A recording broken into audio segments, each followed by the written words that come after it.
అందరికీ నమస్కారం. నా పేరు చూకుల దుర్గాప్రసాద్ శాస్త్రి, బాపట్ల జిల్లా, బాపట్ల.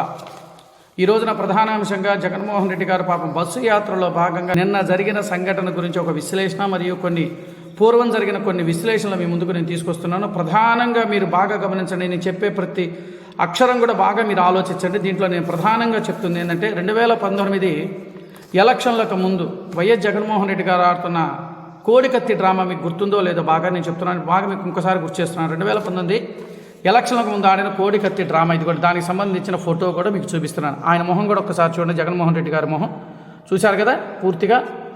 అదేవిధంగా దాని దెబ్బ కూడా నేను చూపిస్తాను చూడండి. ఇదిగోండి దానికి సంబంధించింది. ఆ రోజున డ్రామా ఆడి ప్రజల్ని మోసం చేసి మోసపూరితమైన మాటలు చెప్పి నన్ను ఏదో చేసేశారు, ప్రతిపక్షాలు చేసేసిన ఆయన చెప్పని ఇష్టానుసారంగా గగ్గోలుగా పెట్టిన వ్యక్తి నిన్న జరిగిన రాయి సంఘటన కూడా మీకు చూపిస్తాను. ఇదిగోండి రాయి సంఘటన దెబ్బ, ఓకేనా? దానికి సంబంధించిన వీడియోలు కొన్ని మీకు పెడతాను. అది చూసిన తర్వాత దాన్ని విశ్లేషణ మనం చేద్దాం.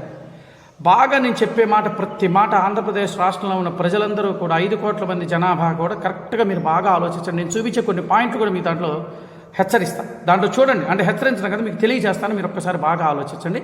ఆ వీడియోలు ఒకసారి చూడండి.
చూశారు కదా ఆ వీడియోలో. నిన్న ముఖ్యమంత్రి గారు బస్సు యాత్రలో భాగంగా నిన్నంతా కూడా ప్రచార నిమిత్తంగా వెళుతూ ఉన్నప్పుడు విజయవాడలో జరిగిన సంఘటన. ఆ ఏరియాలో ఒక ఏరియా అంతా చీకటిగా ఉన్నది, అంటే కరెంటు లేదు. బాగా చూడండి, ఆ వీడియో కూడా మీరు గమనించండి. నేను చెప్పిన మాట కదా, అక్కడ చూడండి. ఆ యొక్క పరిసర ప్రాంతాలు చూస్తే చీకటిగా కనబడుతూ ఉన్నది. ఒక రాష్ట్ర ముఖ్యమంత్రి యాత్రకు వచ్చినప్పుడు మరి కరెంటు లేకపోవటానికి కారణం ఏంటి? అది ఎవరి తప్పిదనము? బాగా ఆలోచించండి. ఒక క్వశ్చన్. రెండో పాయింట్, జనాలు అంత సెక్యూరిటీ ఉంది. ఒకవేళ పక్క నుంచి ఒకవేళ రాయి విసురుతూ ఉంటే ఆ పక్కన ఉన్న వ్యక్తులు ఎవరైతే ఉంటారో, సహజంగా ఒక రాయి మన మధ్యలో నిలబడ్డాం, ఒక వ్యక్తి నిలబడి ఇట్లా విసిరేసినప్పుడు, చేత్తో విసిరేసినప్పుడు పక్కవాడు చూస్తాడు. అంత అజాగ్రత్తగా ఎవడు ఉంటాడు కదా. మీరు బాగా గమనించండి. అడిగే క్వశ్చన్లు కూడా వేసినప్పుడు పక్కవాడు చూసి వెంటనే పట్టుకుంటాడుగా, నువ్వు ఎందుకు వేసావరా అని చెప్పి ఎవడో ఒకరు పట్టుకుంటాడుగా. అంత అభిమానం ఉన్న వ్యక్తులు, మా జగనన్న అని చెప్పి మాట్లాడుతున్న వ్యక్తులు పట్టుకుంటాడు కదా.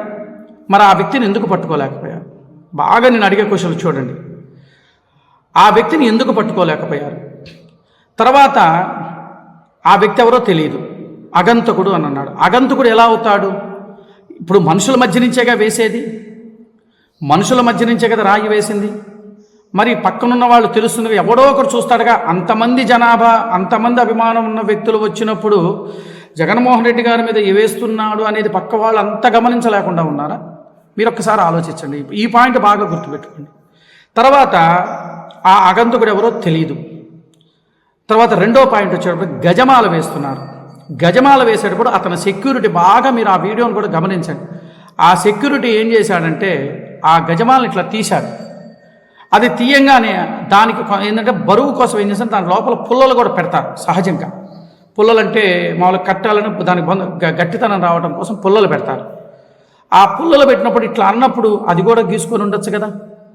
మీరు బాగా ఆలోచించండి. నేను పాయింట్ ఆఫ్ వ్యూ చేసింది మీరు ఒక్కసారి మీరు ఆలోచించండి. ఇది నేను చెప్పింది అవునా కాదా అని మీరు ఆలోచిస్తే బాగా మీకే క్లారిటీ అవుతుంది.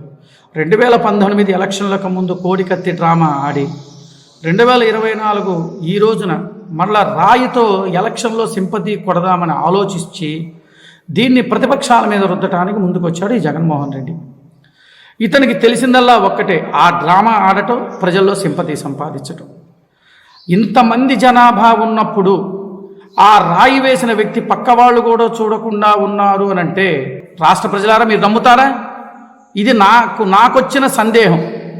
మొన్న పశ్చిమ బెంగాల్లో మమతా బెనర్జీ కూడా ఇట్లాని ఇదే డ్రామా కాలు విరిగి సింపతి మీద గెలుచుకుంది. అంటే ఈ ఎలక్షన్లకు ముందు వీళ్ళకి గుర్తొస్తుందన్నమాట. అప్పుడు దాకా మొన్నటిదాకా డేరాలు కట్టుకొని వెళ్ళిన ముఖ్యమంత్రి గారు పాపం మరి వాళ్ళ డేరాలు ఎందుకు కట్టుకోలేకపోయాడు? పల్చటి డేరాలు కట్టుకొని ఎదుటివాడి కనపడే విధంగా ఎందుకు కట్టుకోలేకపోయాడు? ఆయన బస్సు దిగలేదు కదా. ఎక్కడా మీరు చూశారో లేదో మీరు గమనించండి, బస్సు యాత్ర మొదలుపెట్టిన దగ్గర నుంచి కూడా ఎక్కడా దిగని వ్యక్తి, బాగా గుర్తుపెట్టుకుని అడిగిన పాయింట్, ఎక్కడా బస్సు ఎక్కని ముఖ్యమంత్రి బస్సులో కూర్చొని ఇట్టా దండాలు పెడుతూ అట్టా దండాలు పెడుతూ ఇట్లా అని ఎవరో ఒక ఆమె చెప్పులు లేకుండా పరిగెత్తుకొస్తే పాప ఆమె దగ్గర ఏదో సింపతి కోసం అని చెప్పిన బస్సు కూడా కిందకు కూడా